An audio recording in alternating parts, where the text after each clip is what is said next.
Welcome back. Well, a group of struggle activists in the late 60s and 70s will next week come together, inauguration of a formation called the 70's group.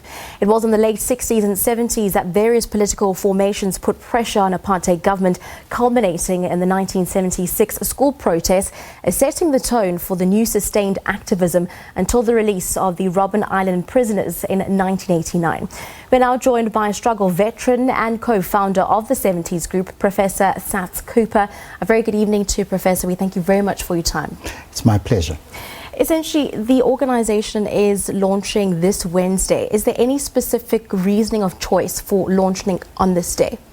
Well, we had decided to launch this organization towards the end of the year and to find the right date when the president and the past president of the country were available to be present at the launch was the task. So this is the date we found. So we understand that President Ramaphosa as well as former President Kgalema Motlanthe will be in attendance. You've just confirmed that. Will they be attending as activists? They will be attending as previous activists coming from this generation, but importantly as people who have ascended to the highest office in this country as presidents of the country, and to give affirmation to that group of people who created internal struggle after the banning of the ANC and PAC in April 1960. Today is an important date because Jan van Riebeeck landed in the country. The PAC was formed, Solomon Mahlangu was hanged. So there's a lot of historicity. It unfortunately ties in just a few weeks before the election, but ours is a non-party organization. We cut across the political spectrum. We're bringing together activists who from the late 60s into the 70s created the momentum for struggle in this country, and we feel we've got a contribution to make to rebuilding this nation that's struggling to be born. So tell us a bit more about this organization and the contribution. Of course, that space in the 70s was politically somewhat occupied by black consciousness. So does that mean that this group is exclusive to those who define that black consciousness? No, it is significant that Steve Biko was elected president of the South African Students' Organization 50 years ago. And most of the activists come from that period, and they've proliferated in various positions throughout this country in the last 25 years of our democracy. But it is not a black consciousness organization. It's anti-sectarian, so it cuts across all the political formations. It's very avowedly anti-sexist and anti-racist, and we believe we've come to a point in this country where polarization has taken root in Parliament, outside of Parliament. Our communities are in stress, and the 70's group have decided to come together to give off their skills and experience for the few years left in them to contribute to this country's development, to play a role of social cohesiveness.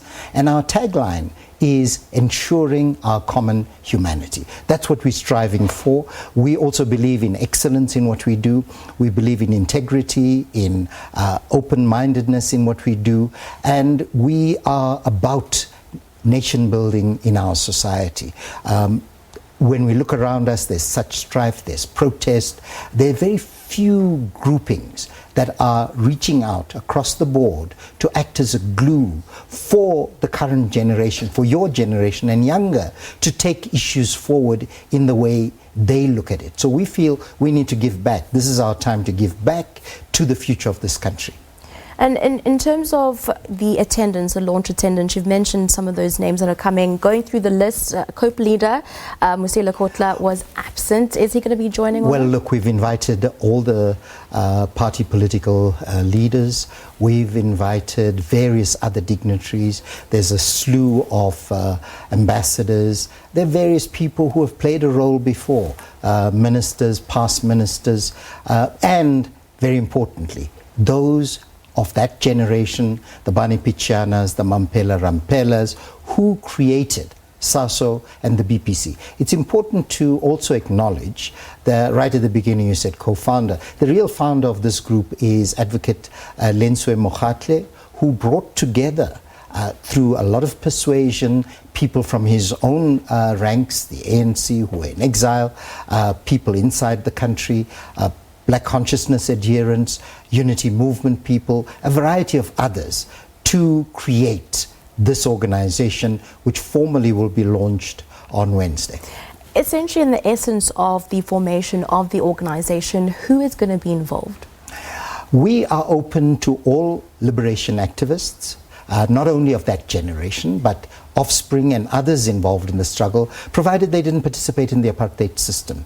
We're very clear about that because we don't want to replicate the errors of that, of involvement by those who participated and are conflicted. And part of our democratic dispensation in the 25th year of our democracy is conflictual and antagonistic politics, because people are very conflicted about the past. We hear all sorts of people going around and claiming apartheid did well. It was the worst system that people faced after the Holocaust in Nazi Germany. And we need to leave that past behind us, create a new future that young people, the majority in this country, can truly participate in and enjoy. Not the slippery slope we've been led into recently by all sorts of accusations, counter-accusations. We need to move beyond that, to give back, to create community cohesiveness, to develop our communities such that we don't self-destruct in the manner that we're doing right now. In terms of some of the activists that have somewhat possibly been forgotten or not as recognized as some of the other prominent activists that we've seen over the course of our history, are you going to be reaching out to them, specifically the examples of the children or the relatives of them? Yes, we're reaching out to everybody. We started with our generation, understandably, but then we found that younger people are prepared to play their role, and so we've encouraged their membership of this organization. And currently, I think it's going to grow. That anti-sectarian message is important. But let me also say that we allow politicians, we allow political leaders to be our members, but they can't hold office in our ranks at all.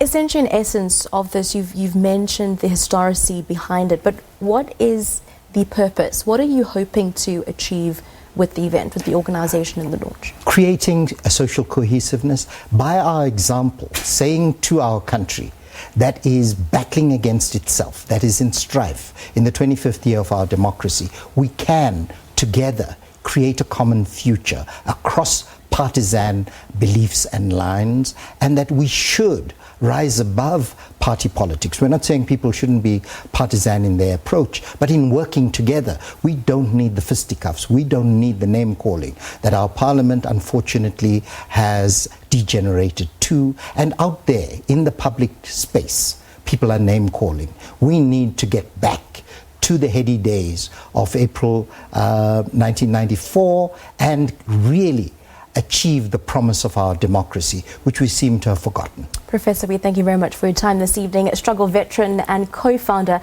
of the 70's group, Professor Saths Cooper.